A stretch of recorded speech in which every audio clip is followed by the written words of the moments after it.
मस्त रहता है और सैकड़ों बीमारियां पाल लेता है इसलिए। बीमारियां भी तो खुद ही पाल रहा है। रोटी कम खा रहा है, दवाइयाँ ज़्यादा खा रहा है। अगर वही रोटी का कुछ हिस्सा अपने जीव जंतु कीड़े मकोड़ों को खिलाने लग जाए, वो पुण्य 40 जीव के हमने 7 बताए। 7 द्वार क्या है? पहला द्वार अपना है कि पशु पक्षी जीव जंतु हैं उनको हमको खिलाएं, गाय को खिलाएं, गिराई पीड़ा दूर होती है। हमारे दोष प्रकोप खाते हैं, कुत्ते को दूध पिलाते हैं, रोटी खिलाते हैं, ये भी हमारे दोष प्रकोप खाते हैं और दुआ देते हैं। हम पुण्य के अधिकारी बनते हैं, हमारी करेंसी इकट्ठी हो रही है। कौवे को खिलाएं, शुक्राचार्य का रूप है। शुक्र के दिन धन का अभाव हर एक को रहता है। अगर हम शुक्राचार्य के दिन शुक्रवार को अगर पनीर खिलाते हैं तो जिस जिस घर में भी धन का अभाव है वो कम होगा। नमकीन खिलाएं, मछलियां हैं, अगर हम इनको दाना खिलाते हैं, उड़द की दाल खिलाते हैं अगर शनिवार के दिन, तो हमारे पे शनि की दशा, राहु की दशा, केतु की दशा और जो हमारे शरीर के अंदर विषैले जीवाणु पैदा हो रहे हैं वो मर जाते हैं। जिस तरह से कैंसर वाले मरीज को कीमो दी जाती है, किस लिए दी जाती है? वो जीवाणु मारने के लिए। आपके पास जीवाणु मारने के लिए तत्व हैं। भोजन जो हमें दिखाई भी नहीं देते, जीव आत्माएं, उनके भी अगर हम किसी मिट्टी के पास हमने कुछ दाना डाल दिया। दूसरा, चींटियों के लिए देखो कितना बढ़िया है। चींटी के लिए कसार हमें रोड पे नहीं बिछाना चाहिए। हम जगह जगह कहीं सुराख देते हैं, वहाँ बिखेर देते हैं। दूसरा, चींटियों के लिए एक मेरा अच्छा सुझाव है आज के मानव को। अगर हम पार्क में जाते हैं तो वहाँ जगह जगह आटा बिखरा हुआ नज़र आता है सुबह। परोपकार करने का अच्छा माध्यम है, पर तरीका गलत है। कैसे? हमने चींटियों के लिए कसार डाला कि चींटियाँ खाएंगी, जीव है खाएंगे, लेकिन हम भूल जाते हैं चींटी अपना खाना खाने आ गई और जो पशु हैं या कुत्ता है वो भी पार्क में आ जाता है, खुले मैदान में आ जाता है, वो भी चाटने लगता है। तो हम तो जीव हत्या के अधिकारी हो गए। हम क्या पुण्य के अधिकारी बनने चले थे और हमें तो पाप चढ़ गया, जीव हत्या लग गई। ये बहुत बड़ा सुझाव है। हम चले थे पुण्य करने, पुण्यार्थ तो खत्म हो गया और हम पाप के भागीदार बन गए। कितनी चींटियां उनके मुंह में गई, उसके दोषी हम हैं। उनकी जीव हत्या का जो हमें लगेगा पाप, वो हम पाप के भागी बनेंगे और कोई नहीं। उसका एक सुझाव है, गोले में भरें, गोले को थोड़ा काटें, भरें, आटे को पहले गरम करें देसी घी में, वो लाल होने लग जाए, उतारो, थोड़ी फिर उसमें बूरा मिलाओ, थोड़े से काले तिल अपने ग्राइंड करके उसमें मिलाओ, मिला के रख लो। शुक्रवार के दिन गोले में डालकर ऊपर उसका कवर रखे, अपने सिरहाने रखे, सो जाओ। आप पे जितने भी किसी तरह की भय, भीत, जितनी भी रात को क्रियाएं आती हैं वो सब खत्म होएगी और शरीर में जितना रोग आपके पनप रहा है वो सारी चीज़ उसके अंदर आ जाएगी।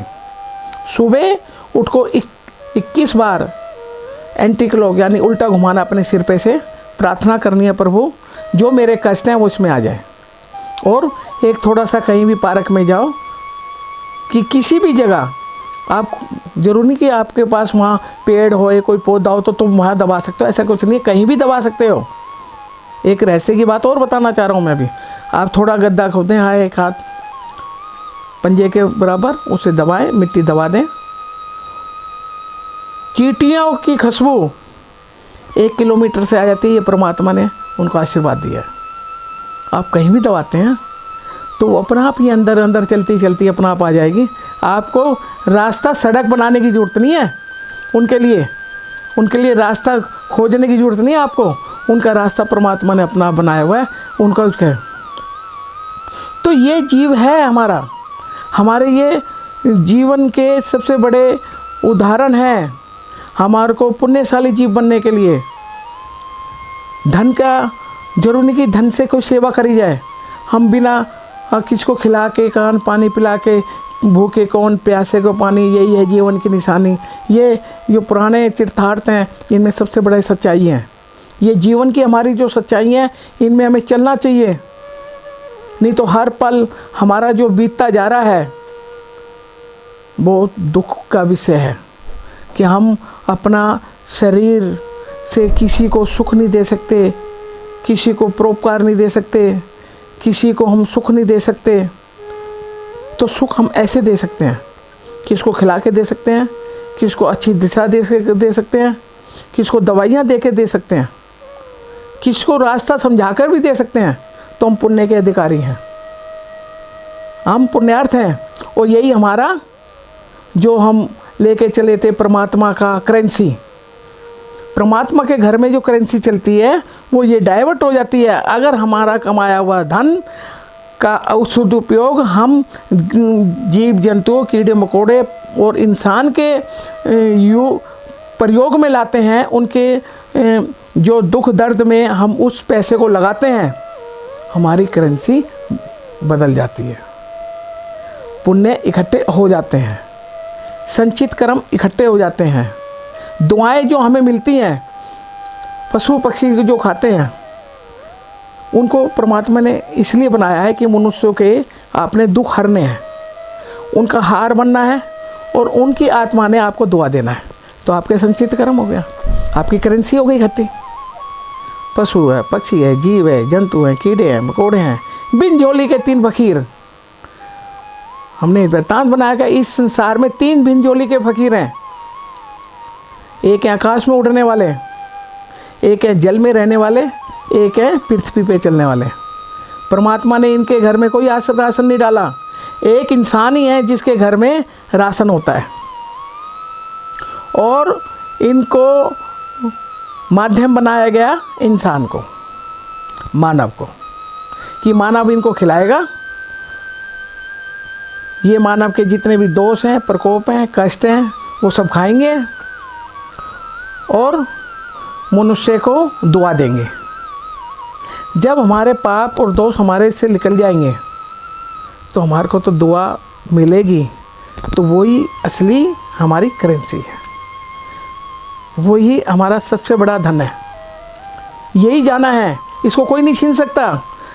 ना कोई छीन सकता है, ना कोई ले सकता है, ना बेटा छीन सकता है, ना कोई परिवार का आदमी छीन सकता है, ना कोई बाहर का आदमी छीन सकता है, ना कोई सृष्टि का कोई भी आदमी ऐसा नहीं है, जीव जंतु, जो उस करेंसी को छीन ले। तो जो चीज़ नहीं छीनी जा सकती हमें उसकी तरफ ज़्यादा ध्यान देना चाहिए, उसकी तरफ रहना चाहिए, नित्य कर्म करना चाहिए। नित्य हम कोशिश करें कि रोज़ाना 70 डालें जीव जंतुओं के लिए। पक्षी अपना आप आने लग जाते हैं, अपना आप चुप के चले जाते हैं। आपने उनको कोई टेलीफोन थोड़ी करा है। आप कोई घर पे दावत देते हैं तो टेलीफोन कर करके अपने रिश्तेदारों को बुलाते हैं, भाई फलानी दावत है, फलाना आयोजन हो रहा है, ये आ जाओ।